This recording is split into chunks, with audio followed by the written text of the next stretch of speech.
Bonjour, c'est Hervé du site web Comic Book Bin qui vous informe depuis 2002. Aujourd'hui, on va regarder aux soldats commando de la planète Andorre de Star Wars Black Series. J'en ai acheté plusieurs ici. J'en ai 4 en tout. On en voit seulement 2 ici. Les autres sont encore dans leur emballage. Donc, ces figurines-là, c'est des figurines de luxe qui ont été introduites par Hasbro tout récemment cet été, où elles ont la fonctionnalité d'avoir 2 visages que l'on peut changer, tout comme les Hot Troopers, les figurines Hot qui ont été lancées il y a quelques années de cela. Sauf que le prix des commandos Andorre n'est pas le même prix que ceux des Hot qui étaient beaucoup moins chers. Je ne suis pas vraiment d'accord avec le prix haussé des figurines Andorre, mais les figurines restent quand même parfaites pour ceux qui veulent créer des armées. La valeur ici, il n'y en a pas autant que si on compare avec une figurine G.I. Joe qui a beaucoup plus d'équipement pour beaucoup moins cher ici, comme on le voit ici avec ma figurine Torpedo. Donc, les figurines Andorre de Hasbro, il y a 2 visages, le visage jeune et le visage vieux. J'aurais préféré qu'il y ait plus qu'un visage, ça aurait été plus efficace pour créer des armées. Ça aurait été aussi intéressant que les visages puissent être cachés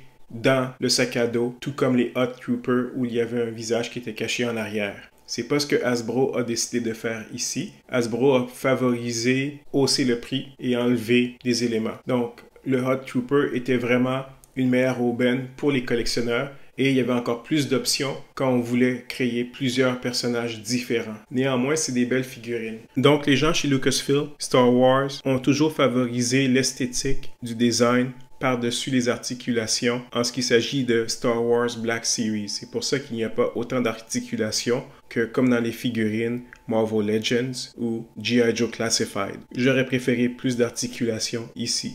Le sac à dos ici n'est pas accroché au dos du personnage avec un peg. C'est un sac à dos lousse qui peut être retiré n'importe quand. La figurine, son cou peut tourner à 360 degrés. Il n'y a pas des articulations complexes comme toutes les figurines Black Series. Elles sont assez simples. C'est la même chose avec d'autres figurines Black Series. On ne peut seulement plier que les genoux. Les épaules, on peut les monter jusqu'à peu près 90 degrés, pas plus que ça.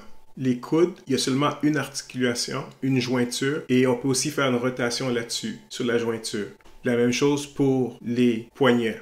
La tête peut aller de côté en côté, une très bonne flexibilité. La taille, il n'y a pas de crunch dans le milieu, dans les abdominaux. Il y a seulement à la ceinture où on peut faire pivoter la figurine. Les jambes peuvent augmenter à peu près 45 degrés. Il y a une coupure où on peut twister les jambes à 360 degrés. On peut plier les genoux, il y a une seule articulation.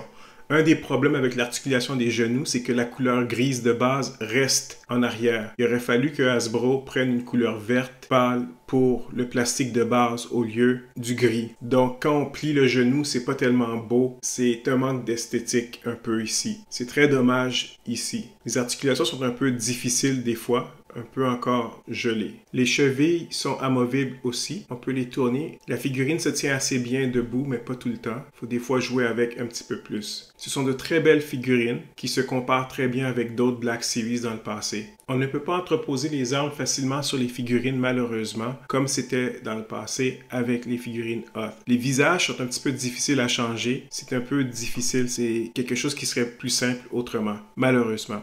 Est-ce que je recommande ces figurines-là? Je les recommande même si elles sont un peu plus dispendieuses que des figurines régulières. Elles devraient être disponibles un peu partout. Alors c'est Hervé de Comic Book Bin vous informant depuis 2002.